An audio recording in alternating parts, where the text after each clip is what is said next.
Should we start? Sure. My name is Kate Spector from the Office of Learning Services. I work as a math specialist. I'm Casey Town. I also work in the Office of Learning Services, and I work with math and science tutoring. Over the last year or so, we've been doing an awful lot of things that are related to sustainability and moreover related to the Grand Challenge, and that's what we're going to talk to you guys about today. Excellent. Our title is Solid Solutions to Plastic Problems, because we found that this overarching theme here is on plastic. So some particular things, I think the first thing we should establish and make that connection pretty obvious, how plastic is a water issue. We've done some things with collecting litter with students and organizing that data, which we'd like to share. We have a writing utensil recycling program, which is getting up and going right now. And finally, a great solution that we've landed on, ZeroWaste Events.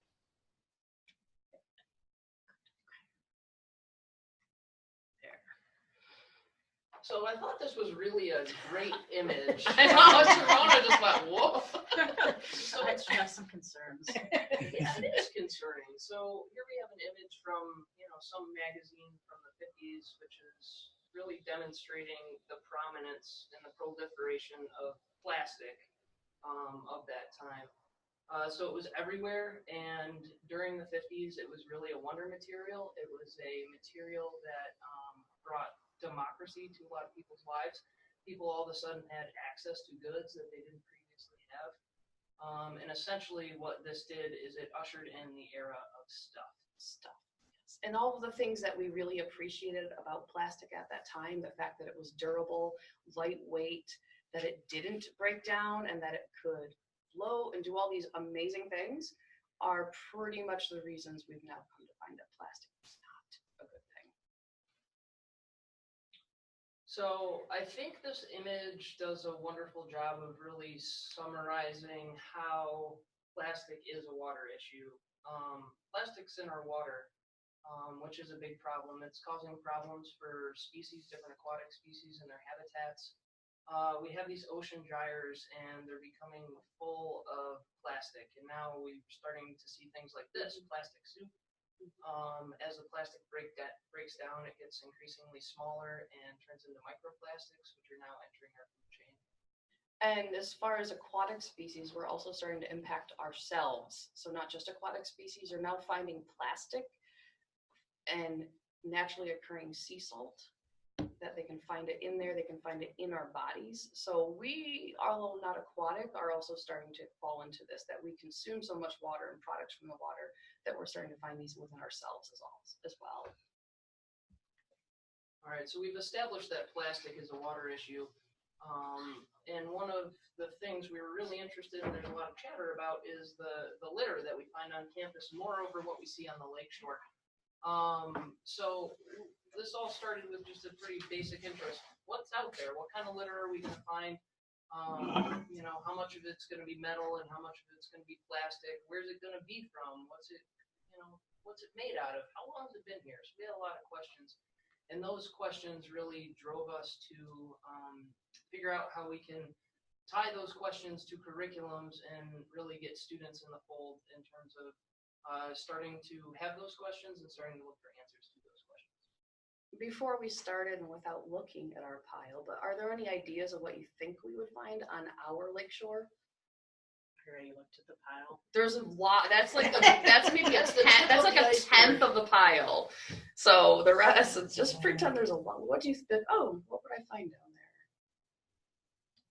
there? The things that I've found in the past, with lots of cups and bottles, lots of feminine hygiene products, a surprising number of plastic remnants of that process. Yeah, we did. Yeah, and we also found things that we were quite surprised by. Oh. So here's a group of us. This is from the math camp, the summer we just had, so 2018. We had a pretty happy and gung-ho group out there, and we collected, you can't see all of the litter that we collected in this photo, but in front of us, there's a whole host more litter, which you can't quite see. I did fill the entire back whole part of my minivan. Lots. Lots and lots. So these students, some are employees, some are students coming in as new or transfer for math camp. And one of their activities was to get involved in campus, see what it's like, and spend some time on the lakeshore so that right away they have this connection and feel like, oh, I like this. And it's important to me to keep up with this and not maybe come into it a year or two later, but their first experience here, say, wow, I love this lakeshore. We're going to hang out here and we're also going to clean it up. They had a very good time. And there's Betsy.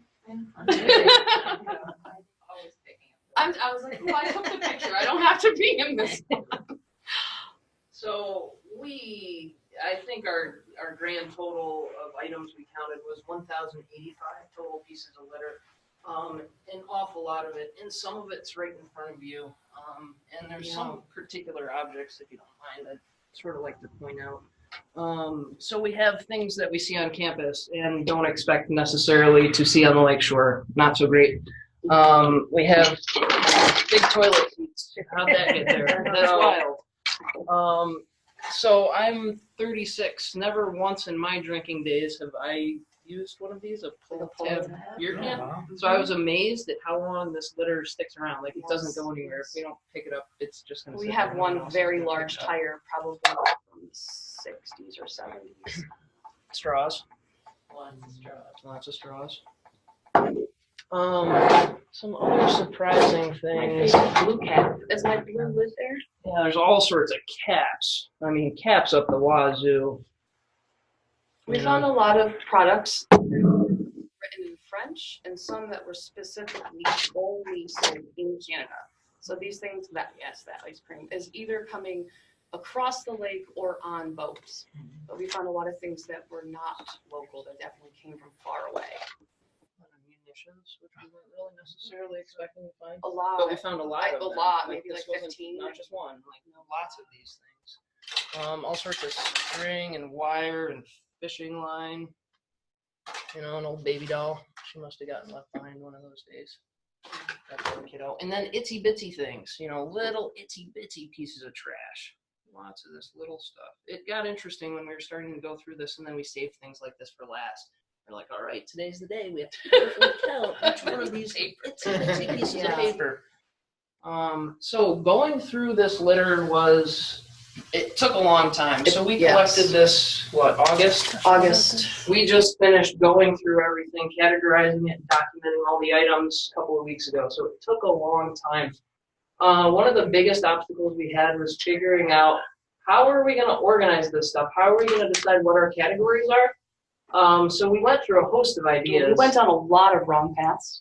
Yeah, I mean, I think we started out, we'll just organize it by material. We'll say, we found this many plastic things. And then we were like, but some's plastic number 6 and some's number 2. Maybe we should do it that way. And then we thought about how will we get rid of it after? Is this recyclable? Is this trash? Or we thought about, how did it get here? Was this on purpose? Or was this an accidental littering? We thought about all sorts. We even went down the rabbit hole of doing it by color. I mean, it got ridiculous. And we thought, okay, how do you really classify all these different materials that don't have a lot of commonality? And we thought, someone else probably knows. And we found this litter monitoring form.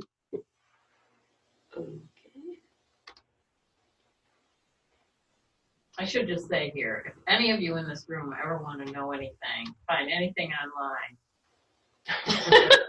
here's your team.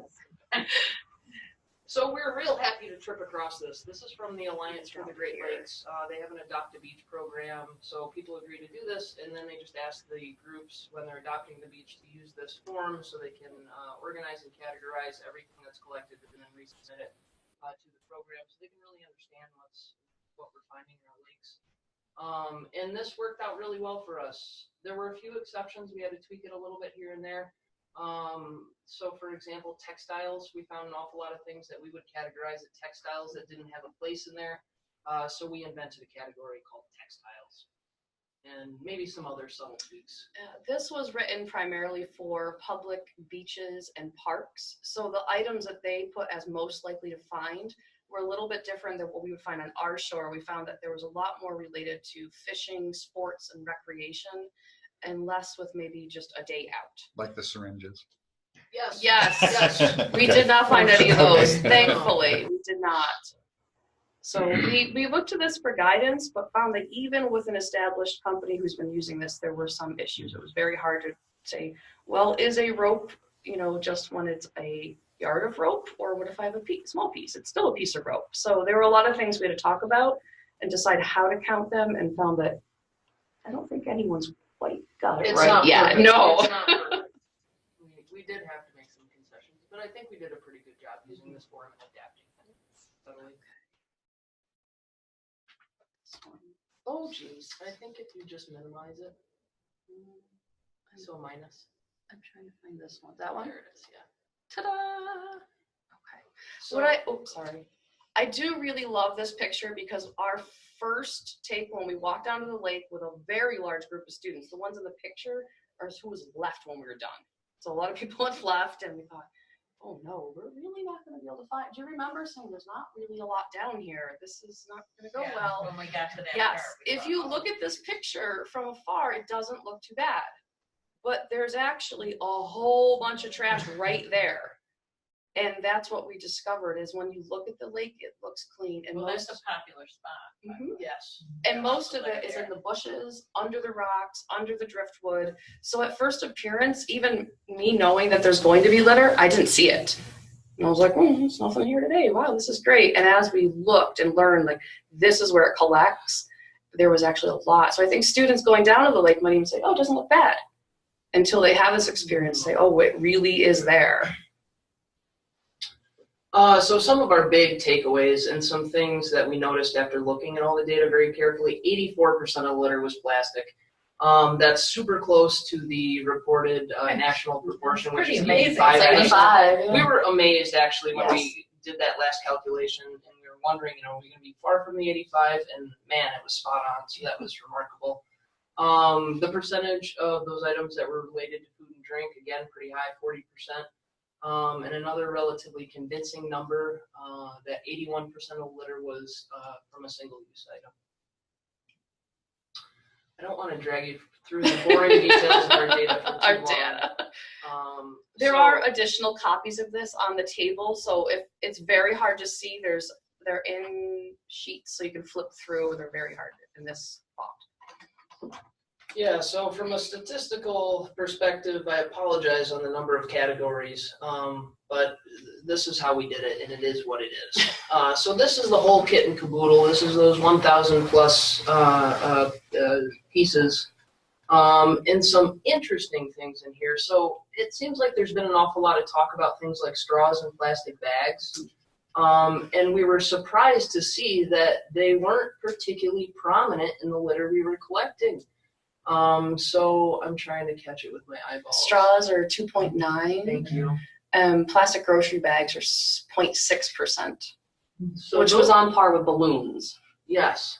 So that was Wow. Yeah, Pretty to give surprising. you a little scale, we found as many balloons as plastic grocery bags.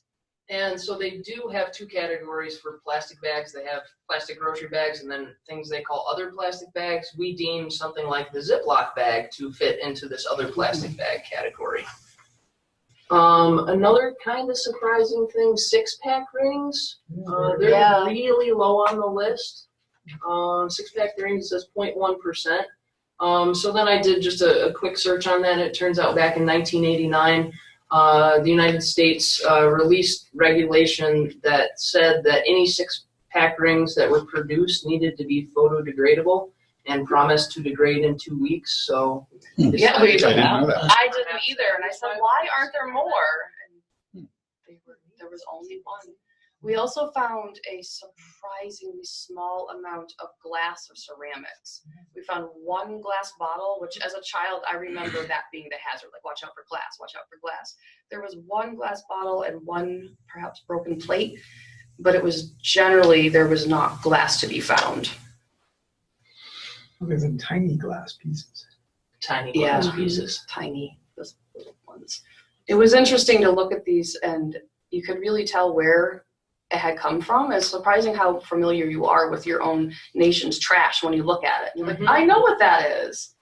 But we did find stuff from a lot of other countries that we think maybe are from international students. We found a lot of Russian cigarettes. And we were like, Wow. wow, there were a lot of foreign smoking products that we didn't know. I find a lot of it. But I'm not on the lake shore, not on the rocks, but up on. On Bayless Street, Okay. the smoking lounge on Bayless Street. Yeah. These are all of the items that were actually, we decided to classify as plastic, and even that was difficult. What do we call plastics? We said if it's primarily plastic, we'll call it plastic. So I think the interesting thing about this depiction is that conversation that's happening about straws and plastic bags. If you look carefully, those things appear kind of in the middle of the graphic. When in fact, if we look up higher, those other categories are the categories that are contributing much more greatly to this litter than what we're currently conversing about. So with great hope, I hope that our conversations about things like straws and plastic bags bring to the table other conversations about things that are maybe a little more. Like for example, a lot of the tiny pieces of plastic Yes. are coming from our lawnmowers. Yes. Oh. Because there's food wrappers are and like McDonald's paper, Yes. stuff like that is very common on behind the dorms on the grass, where people like watch the sunset, but they maybe don't go down onto the. And then the mowers, and sometimes there's little candy bar wrappers, and the mowers come through, and they don't walk around first. So they just mow through. I mean, that's a huge thing to take on, but I couldn't take on all the facilities last year. So it gave me a headache to think about it. But it's an issue for us because we're making a lot of the tiny pieces of plastic that then with the south wind blow right into the lake. And then this last graph that we'll torture you with is related to just the items that were related to food and drink. And interestingly about this is if you look at the top couple of categories, these are all things that we have on our campus. So these are all things that we have the ability to affect in terms of their prominence in their litter. Furthermore, we've been doing, as a campus, we've been doing an awful lot, especially this last fall, with reducing plastic usage in the dining facilities. And so it'll be interesting to do this project again and see how these numbers change. Hopefully we'll have a positive effect on these numbers. And some of the litter that we found, like the metal, was so very old that we know our numbers will be significant. They've been there for a long time. So we don't expect to find that again. But it's going to be interesting to see all these single-use and rather quickly piled up items, how quickly they get there again. I personally was struck by how it was 40% food and drink related, and honestly thought that has a lot to do with America's obesity problem and that we're always bringing food and drink with us all the time. And that is something that didn't exist when I was a child. So I'm like, oh, that's a very telling statistic as well. Well, it also wasn't available on campus. To go early. I mean, until rebuilding the campus, really, there were not so many places to pick up food. There were machines in dormitories, and then there was the student union. But that was other than dining halls, where you weren't supposed to take food out of the dining halls. There wasn't really any. You had to bring the food if it was takeout from downtown. And of course, McDonald's was Far away. bars. Yeah. Right. That's true. So we created all the takeout. So switching gears. Yeah, apparently. I was like, I am off that graph. I guess I'm Are there there. trash cans? Like, is that our That- beach down there? So or- that was one of the concerns, is that there is a trash can near the bonfire. But what we found is a lot of the things that were left behind were alcohol related, and they probably don't feel comfortable bringing them to the can. So I was like, can we even have like an amnesty can? Like, just put that there and someone will take care of it. But we found that I think a lot of students didn't want to dispose of it properly because of fear of getting in trouble. So they would just kind of put it in a pile. They would even put it like all together, but not want to bring it back up onto campus. There is one can, but it's kind of, I think, in many There's ways only risky. two on the lake shore. One down behind Johnson Hall, the other one between rigs at both staircases. And that's really it for right now. All right, so switching gears, so I'm a math teacher, and when I teach algebra courses, I'm writing on the board all the time, the dry erase boards all the time, and I found myself going through a marker a day, and sometimes, every 2 days going through a marker and just shooting them in the trash can when I was done. And from that idea, I started thinking, well, there's got to be a better way. There's got to be something we can do with these. And that brings us to our writing utensil recycling program. Yes, and I am not a whiteboard person myself. I'm not a fan, but I realized we were going through a lot in the tutoring center, and they are whiteboard all the time. And I was like, oh boy, this is so. It really didn't occur to me because I'm a pencil person all the day, but I was like, oh, we do go through a lot. And so last spring semester, we found out that there was a woman at Layton Elementary School who had partnered up with Crayola. Crayola has a color cycle program, and their color cycle program asks people to send back their dead markers, and then they get turned into biofuel. So great program. It was a free program. Unfortunately, it was only, you had to be a K through 12 to formally participate. So what we did was we collected our markers.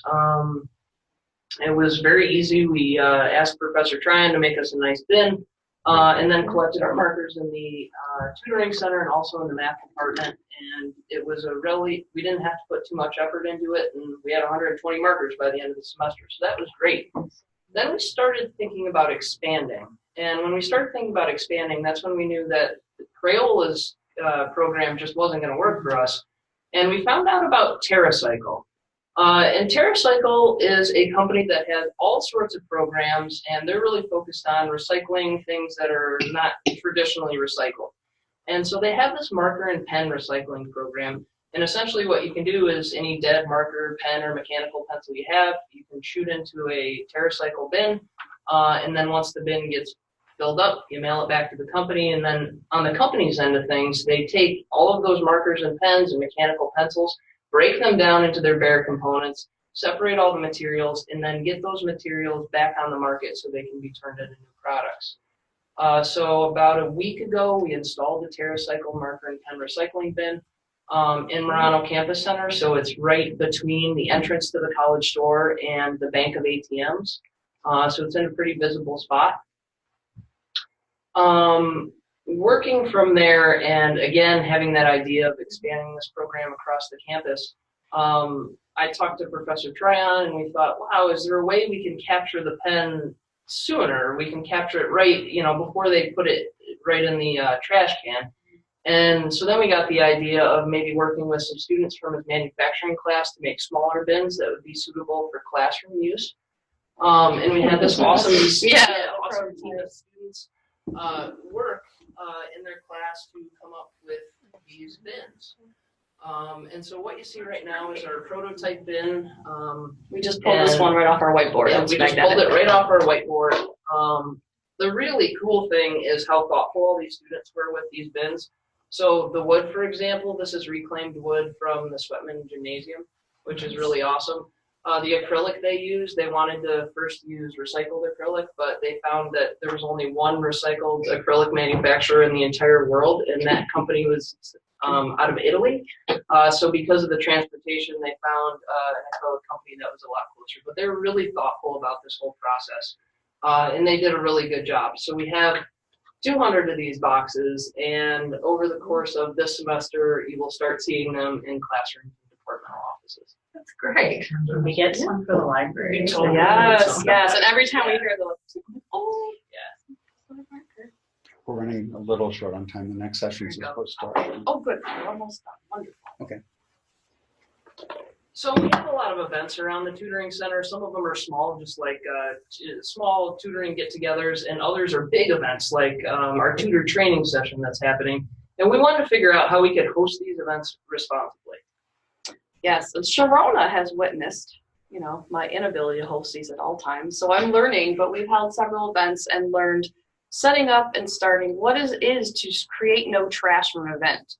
So how am I going to compost? How am I going to prepare? How am I going to clean up? How am I going to store and do this? So with the pumpkin pie that you were present for, it took some pre-planning and some thought. And I find that for zero waste events to be effective, the pre-planning is the most important. To say, okay, what am I going to, so we have learned through experience that fruits do very well. We can do this, fruits, water, with the things that we know that we own. And we've also acquired some supplies over time that just borrowed mugs and things like that. So now we know we have a set anytime we need to. We have a pile of bizarre mugs, and every one of our events, it says on there, Zero waste event. Please bring your own reusable mug. We have others, but we have gotten students used to that. So now that when they see it, the first time they would question it, did I throw this away? Like, what do I've never really had this experience.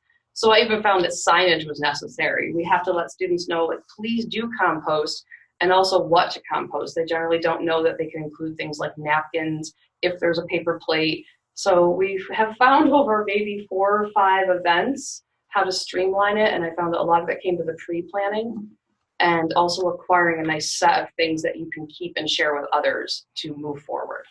So the education piece for zero waste events is really twofold.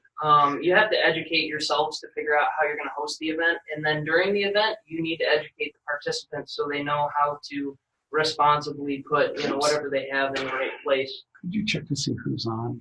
I don't know how, it's all black. I don't know.